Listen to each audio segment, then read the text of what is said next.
let me just interject with a question here to Robbie, actually. If a woman gives it up right away, do you kind of look down on her, on why, does she do this with everybody? I mean, what is it about doing it right away that turns the men off, if it does? Yeah, it's a great question.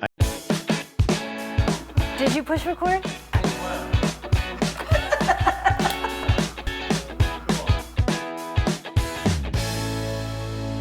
Thanks so much for tuning back into Second Act TV. Joining me again is the dynamic duo from Done Being Single, Treva and Robby. Thanks so much for staying over. Thank you, Zilka. Yeah. Well, we will link, of course, to our previous segments we did. Robby and Treva are dating experts. They met online. I know you don't like to be called that, but Treva is. I don't. That's fine. Sometimes I don't like being called that either. But we well, here's the skinny. Treva and Robby met after they turned 50 online, so they're dating veterans and have lots of fabulous advice, and that's why we have these conversations. Our last one, we discussed going on those first dates, and what to say and what not to say. When do we offer up too much information, ask too much, and don't get past that first date. So where I want to take it off or continue now is, so we're moving on in the relationship. Maybe, first, second, I mean, we think that we like this person. When do we get intimate? This is such a silly question, it seems like, at this age. But the fact is, we still are kind of like we were in high school or younger. It never seems to change. Let's talk about that. You had physical intimacy or verbal intimacy? Well, good question. Good question. I think let me say one more thing so the viewers understand where I'm coming from here. You did a podcast about who has the power, and we'll link to that because it's great. It's much longer than we have on this segment, which is about 15 minutes. But the inference was that women, they control sex. And that men control the relationship. Let's talk about that and why that is important, and why our viewers who are at this point, what they might want to be aware of when you're dancing this game. Okay, so let me allow my powerful partner to. Because we're firm believers that pussy does have the power. We are there. That's where we are on the same page. But it is the evolved man who has to know that. Right. But yes. And because of that, the women do have some charge, some leadership in this, in that they don't have to give it up. First of all, getting back to what you said before about when to do it. Okay. I have definite views on that because you said, it doesn't matter how old you are, you feel like a teenager, it still applies, right? Some of the same rules apply. Well, I'll tell you why it applies, because at the end of the day, men are cavemen and are very primal. And I know this is going to sound really anti-feminist, but forgive me, but it's true. Men like the chase. Mm-hmm. I would agree. They do. Sorry, they just do. And when you give it up too soon, it removes their motivation to hunt and chase. And, it's like they got it. So what's to, you know what I mean? So also I would ask the person, well, what are you in it for? I mean, did you just get out of a loveless marriage and need to get laid and need validation or need, your ego stroked? I mean, that's okay. I get it. That's a good reason. But if you're looking for something a little deeper and more longer term, again, with the TMI, pace yourself. You can't lose by taking your time. It can only deepen. It can only ripen, for a better Except with word. An insecure man who feels like he's not getting what he wants when he wants it, and I'm out of here. But then you don't want that man anyway, right? That man anyway, so it's a great sign. So taking your time, you're able to sort of suss out. What are we in this for? Is the guy does he just want to get laid and just bang him and leave him, or is he in it for the long run? And what am I in it for? Do I just want to get off or whatever, and let's kind of feel each other out. That's the beauty of taking one's time, I think. Correct? Oh, yeah. Well, see, let me just interject with a question here to Robbie, actually. If a woman gives it up right away, do you kind of look down on her, on why, does she do this with everybody? I mean, what is it about doing it right away that turns the men off, if it does? Yeah, it's a great question. Great question. I think you can't help but feel in the moment that, great, I'm getting some, but wow, that was so easy. And I wonder if she's giving it up that easy for anybody she goes out with, or is it just me because I've got such great game? So you wonder if that is her character, or is it what's at play here? So I would be the one that would be stronger in withholding those advances because I don't want to do that so fast unless it is what I wanted to do and I wanted to get out of there fast too. So well, you're also not a selfish prick. No more. I don't think you. There was a time when No, you were. Yeah, you're not that guy. Oh, that's sweet.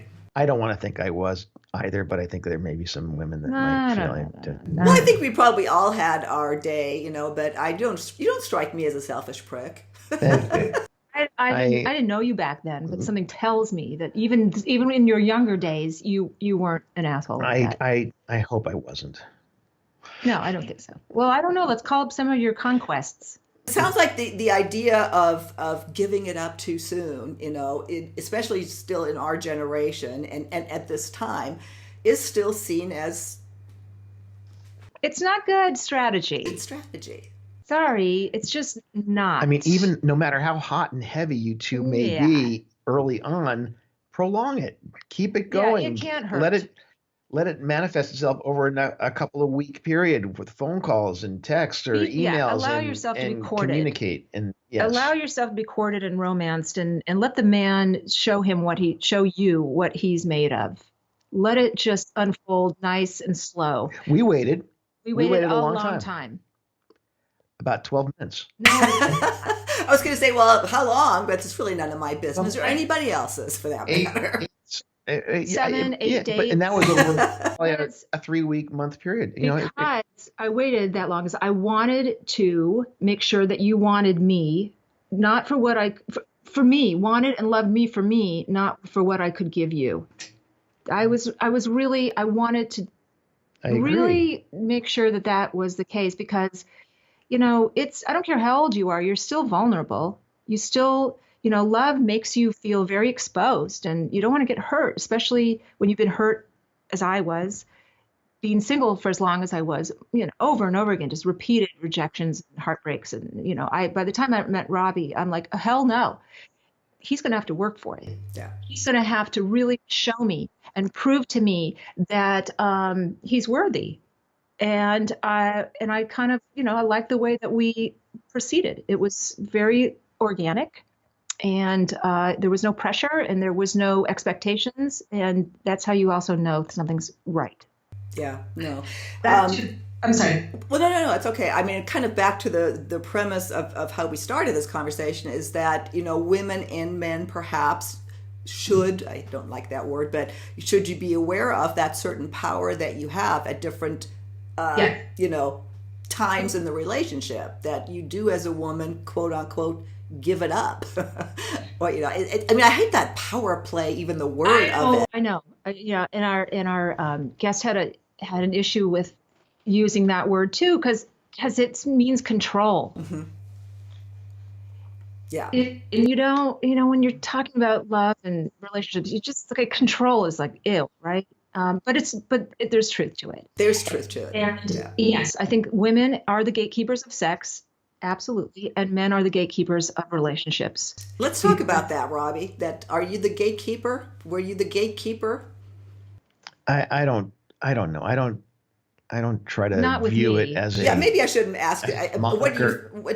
Just in general, what do you job think? title? I find that I think everything is equally shared, and we can each fall into those positions as needed. But I going back to women. I definitely believe women have the power, but I don't think that women realize they have the power. and they are so interested in having their man have the power, or they feel like the man must have the power, that they automatically give them the power without giving it up. They give the power falls with the man, they believe. And I think that these are probably more insecurities within the women, as well as possibly the men that just take it because that's their comfort zone. So I think that there's a dynamic that exists with most relationships where we have to rethink this. It's I think it's wrong. I don't think it's correct, and I think that they may not be doomed, but I think that it does uh, cause conflicts later on by establishing that type Yeah. of caveman dynamic early on.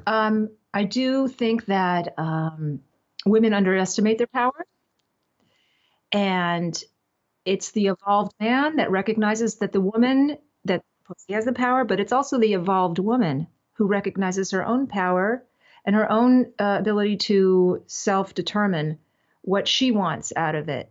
So by the time I was 50, Robbie was 56, we had both been through the dating ringer.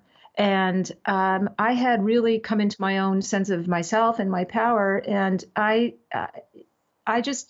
thought, well, anybody who's going to be with me now has really got to earn it, and I'm no more bullshit and no more stupid guys, and so we kind of arrived at that at the same moment. It just happened to be sort of a little divine timing for us. However, with that said, there were a lot of times in my dating life, in my single life, where I felt like I was not deferring, but somehow the guy had the say as to whether we were going to go forward or not. Mm-hmm. And I didn't like that feeling. It's not a good feeling. And that's when you relegate, that's when you know that you got to take it back. You got to take your own self-worth back.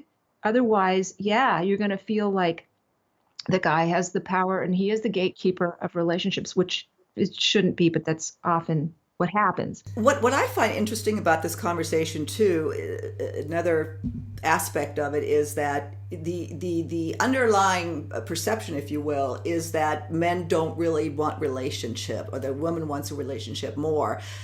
Yet I found that men, or like just in my circles or people I've interviewed or whatever, when they split up, they can't stay single. They're right back into another relationship, where women tend to not, and by choice. I'm not saying that they can't find anybody, but they tend to want to stay single long. So that's an interesting counter dynamic, if you will, to this argument that men have that power to the relationship. Does that make sense at all? I think that the older you get, the less you really want to be single. I don't know too many of our divorced friends, and you can, jump in here, that love being single. I don't think I know anybody. I mean, well, who do you know that's just I'm not like, going to mention yeah, names. I'm in no hurry. I am not done being single. Who do we know that's like that? I'm not going to mention names. Give me Oh, you don't have to mention names, but do you know anybody like that?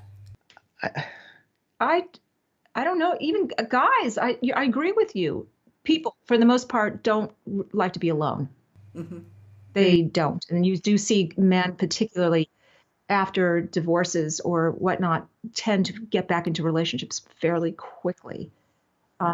So I don't know any guy. It's really difficult out there. I have to say that our single friends, we really empathize with them, because it's a very strange landscape that's out there right now. And you just get a sense that every weekend is kind of dreaded Mm-hmm. if they don't have a date, and I really do feel for them in a lot of ways, because they're not waking up with somebody that they love and care for, and they're not getting love, they're not giving love, they're not experiencing that. So I think I feel for them, I really do, and in a way, and it forces some people that are single to be hungrier, which forces them to be a little bit more aggressive and a little bit more desperate in some ways to try to find somebody. So you have to temper that. Sorry. I still want to know who it is that loves being single. Just See give me later. the initial. No, I'm not going to. Well, here, we're starting to come to the end.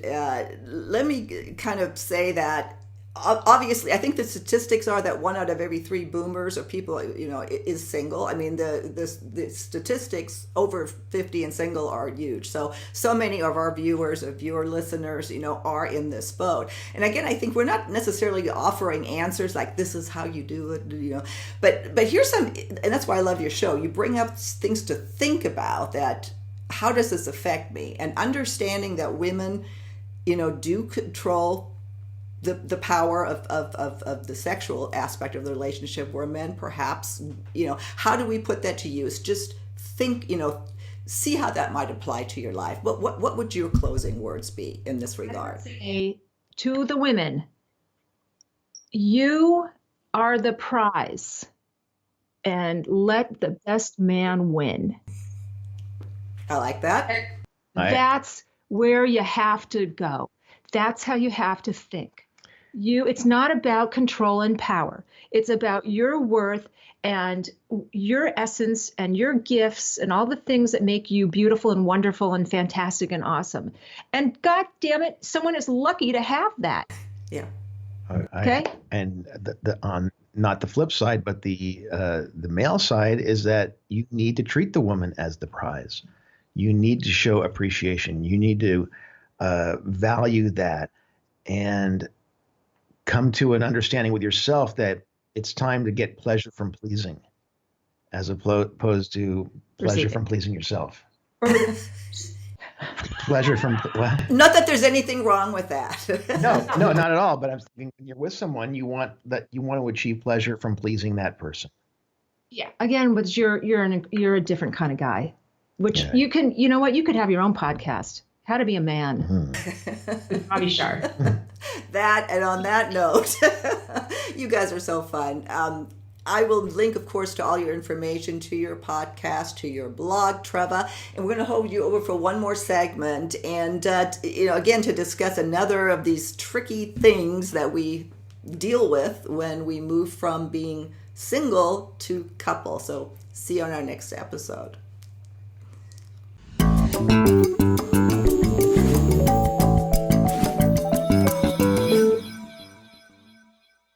If you haven't already done so, please be sure to subscribe to our channel. The button is right over here. Just click on through to YouTube, and when you see that little bell right next to the subscribe button, hit that too. You'll be notified every time we launch a new video. See you next time.